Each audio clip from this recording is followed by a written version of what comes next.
E o governador de São Paulo, Tarcísio de Freitas, encerrou de vez as especulações sobre a sua candidatura em 2026. Em entrevista, o governador confirmou que vai concorrer novamente ao Palácio dos Bandeirantes. Abre aspas. Eu sou muito fiel àqueles que me elegeram.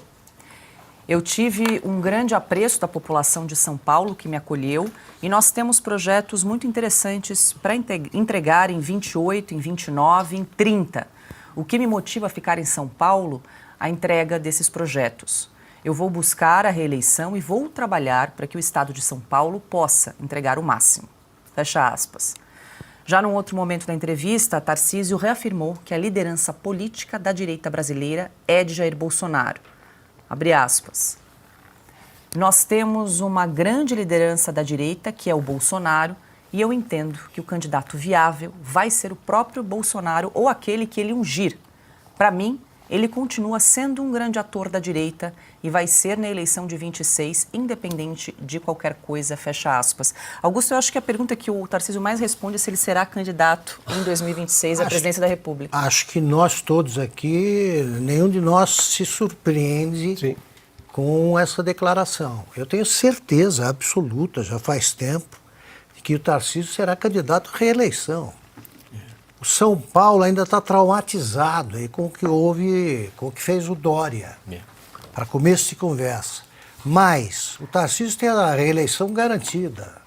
Ele vai querer arrumar confusão com o Bolsonaro, despertar ciumeira, não tem motivo nenhum. Mas ele tem obras a inaugurar. E basta fazer um bom governo em São Paulo que você é candidato natural à presidência da República. O Tarcísio está me surpreendendo porque eu sabia que ele era um grande técnico, entende da área aí de infraestrutura. Mas ele está me surpreendendo como um belo político. Ele entendeu que o negócio é se reeleger aqui em São Paulo, coisa que o Dória mostrou. O Dória cedeu à ansiedade. O Tarcísio está esperando 2030, claro. Porque aí é natural a desincompatibilização para disputar um outro cargo. Outro cargo.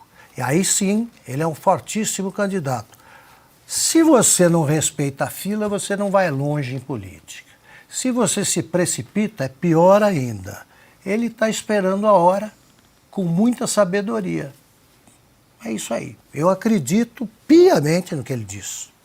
Aliás, o Estadão continua exigindo a demissão do Derrite.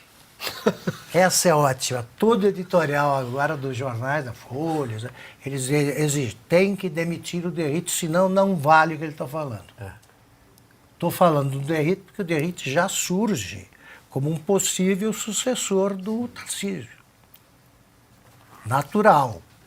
Fazendo um bom trabalho na Secretaria. Augusto, querem demitir o Derrite. Ele devia ligar para o Estadão e falar, eu quero que demite o cara que faz a primeira página. Por exemplo, só escolhe besteira para manchete. Eu sou de um tempo que os jornais diziam assim para a autoridade, é preciso intervir naquele morro porque tem muita criminalidade. Exato. É preciso resolver o problema da violência na periferia. Eu estou acostumado com esse tipo de jornal. Agora Acabou? mudou. Ah, mudou? Mudou. Ah, poxa vida.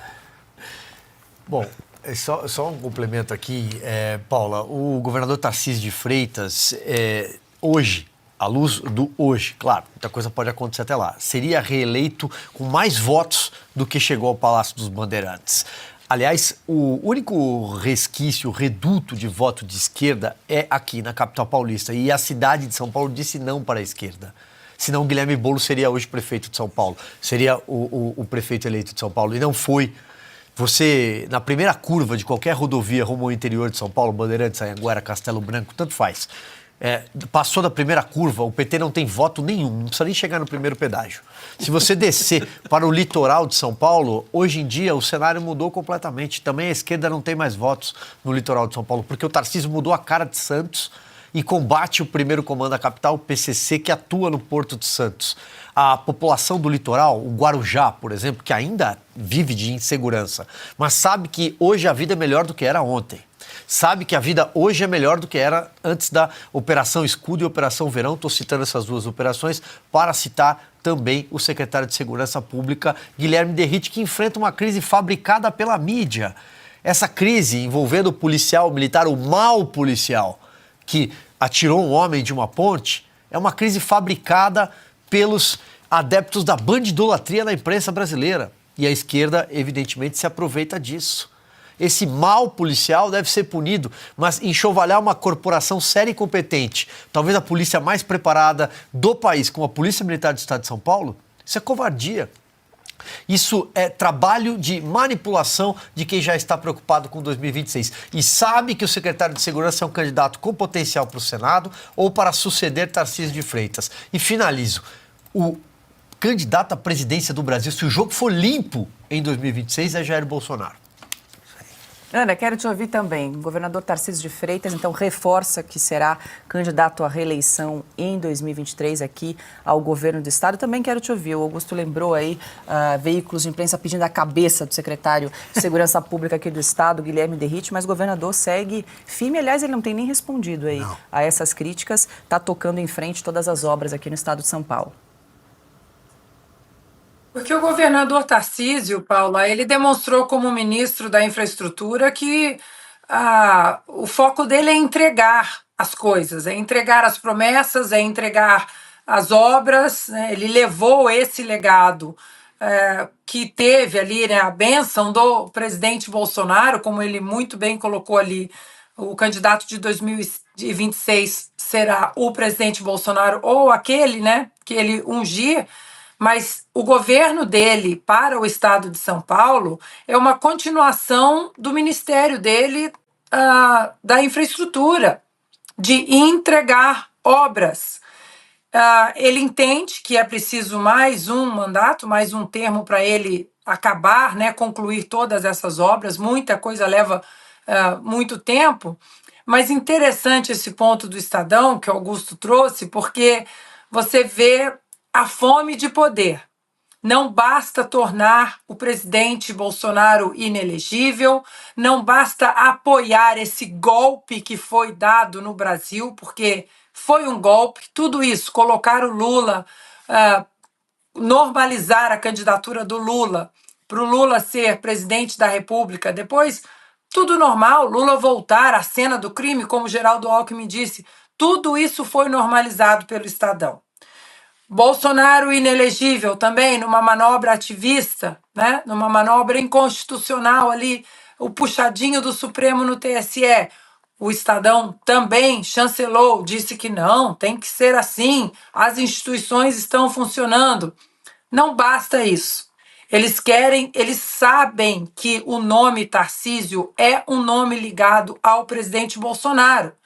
E queiram ou não, o governo de São Paulo é um puxadinho, na verdade um puxadão, porque é o estado mais, né, rico da nossa república, é o que sustenta as nossas artérias econômicas, junto com a maravilha do agro.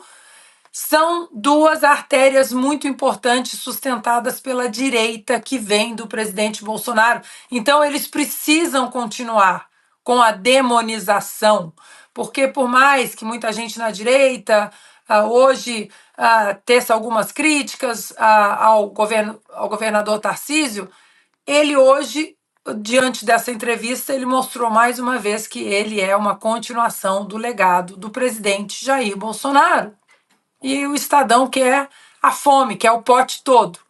Tornou inelegível o presidente Bolsonaro, agora vamos tomar São Paulo.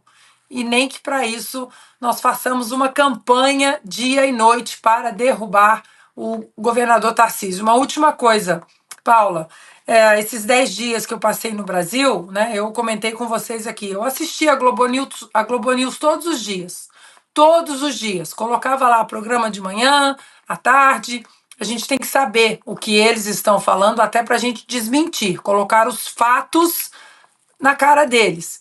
E eles passaram, pelo menos os dias em que eu estava aí no Brasil, eles passavam o dia demonizando Tarcísio e o governo de São Paulo e falando exatamente isso, todas essas narrativas da segurança pública, dos desmandos do secretário Derrite, ou seja, o consórcio continua agindo não contra o presidente Bolsonaro ou Tarcísio, mas contra o que o Brasil precisa, contra a verdadeira agenda de progresso para o Brasil e para o estado de São Paulo.